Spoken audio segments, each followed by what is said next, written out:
মেরাজ থেকে যখন আসলেন, মেরাজ করে এসে আমার আল্লাহর পয়গম্বর ওয়াজ করলেন, নসিহত করলেন, ইয়া মাশারান নিসা, ও মহিলার দল, আমার আল্লাহ আমার জান্নাত দেখিয়েছেন, জাহান্নাম দেখাইছেন, আমার আল্লাহ হাউজে কাউসার দেখাইলেন, জাহান্নামে দেখলাম আল্লাহ নারীদেরকে বেশি জ্বালাইতেছে।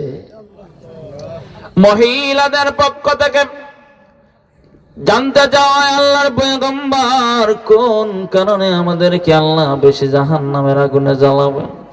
আমার নবী বলেন, মহিলারা গো, তোমরা তোমাদের স্বামীর নাশকরি করার কারণে, অকৃতজ্ঞ হওয়ার কারণে আল্লাহ তোমাদেরকে জাহান্নামের আগুনে জ্বালাবে। স্বামীর নাশকরি, স্বামীর সাথে অবাধ্যতা, অন্যায়, জুলুম, মানসিক টর্চার, মানসিক নির্যাতন জামাই আর বউর মধ্যে লাইগেই আছে। এটা ছুড়ে না, পায়া সবরই নাই।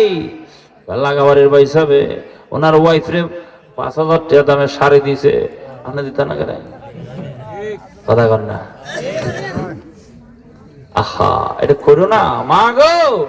নবী বলেন জাহান্নামে বেশি জ্বলবো নারীরা এই কারণে, স্বামীর অবাধ্যতার কারণে, স্বামীর অবাধ্যতার কারণে। আয় হায় হায়, এগুলা থেকে বিরত থাকা লাগবে।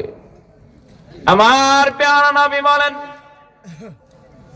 একদল নারীদেরকে আমার আল্লাহ চুলগুলিকে জাহান্নামের শিকলের সাথে বাইদা জাহান্নামের শাস্তি দিতেছে।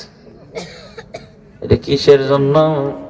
রাহমাতুল্লিল আলামিন বলেন, যেই নারী স্বামী সারা মাথার চুল বের করে অন্য পুরুষে দেখাবে, আমার আল্লাহ তাকে জাহান্নামের শিকলে বাইদা শাস্তি দিবে। জুরে কন্যা নাউজুবিল্লাহ।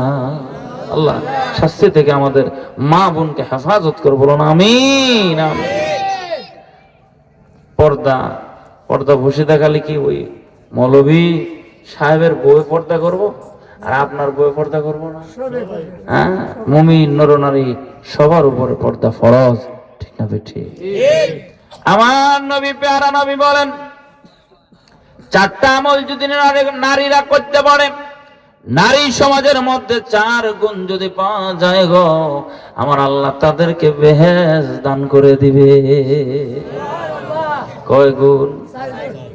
1 নম্বর গুণ হইল 5 ওয়াক্তের নামাজ সঠিকভাবে পালন করবে, রমজান শরীফের রোজাগুলি রাখবে, নিজের লজ্জাস্থানের হেফাজত করবে, নিজের দেহের হেফাজত করবে, তার দেহটাকে আবৃত রাখবে হেফাজতে। স্বামী বাহিরে আছে, শরীরটাকে হেফাজতে রাখবে, তার শরীর কেউ টাচ করবে দূরের কথা, দেখবারই সুযোগ হবে না। আর সবশেষে বড় যেটা হলো, স্বামীর হক কৃতজ্ঞতা আদায় করে চলবে। আল্লাহ এই মহিলার কপালে জান্নাত দিয়ে দিবে। সুবহানাল্লাহ।